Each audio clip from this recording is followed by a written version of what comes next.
কিশোরগঞ্জের বৈঠাখালী নদী শুকিয়ে যাওয়ায় অষ্টগ্রাম উপজেলার ৩,০০০ একর বোরো জমিতে সেচ বন্ধ রয়েছে। এতে বিপাকে পড়েছেন কয়েক হাজার কৃষক।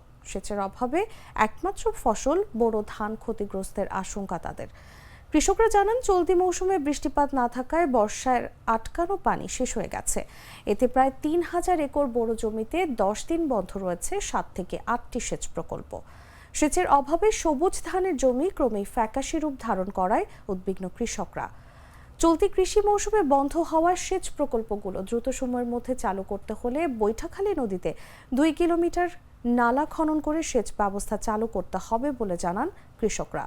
নির্দেশনা পেলে প্রয়োজনীয় ব্যবস্থা নেওয়া হবে বলে জানান অষ্টগ্রাম উপজেলা বিএডিসি উপসহকারী প্রকৌশলী আসাদুল হক। পানির কারণে শান্তিপুরে বান ছাড়ে না, আর আমরা জমিনও দানও না, এমে মজে গেছে ওয়া দান সুসা বসা হইতাছে।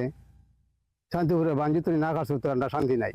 সমস্যা অনেক বছর ধরে, প্রায় 10-12 বছর ধরে আমরা এই সমস্যা ভুগতেছি, কিন্তু নদী খনন করে না। বলে যে নদী খনন করব, কিন্তু কোনো দলই নদী খনন করে না। আর এই শান্তিপুরের বান দেওয়ার পর থেকে পানি তো আমরা একবারই পাই না। আমরা খুব কষ্টের মধ্যে আছি এই জমি জমা নিয়ে। বান দেওয়ার কালে ওই নদীতে শুকাই যায় একবারে। অগ্রহণ পুষ মাঘ মাস আইলে নদী শুকাই যায়।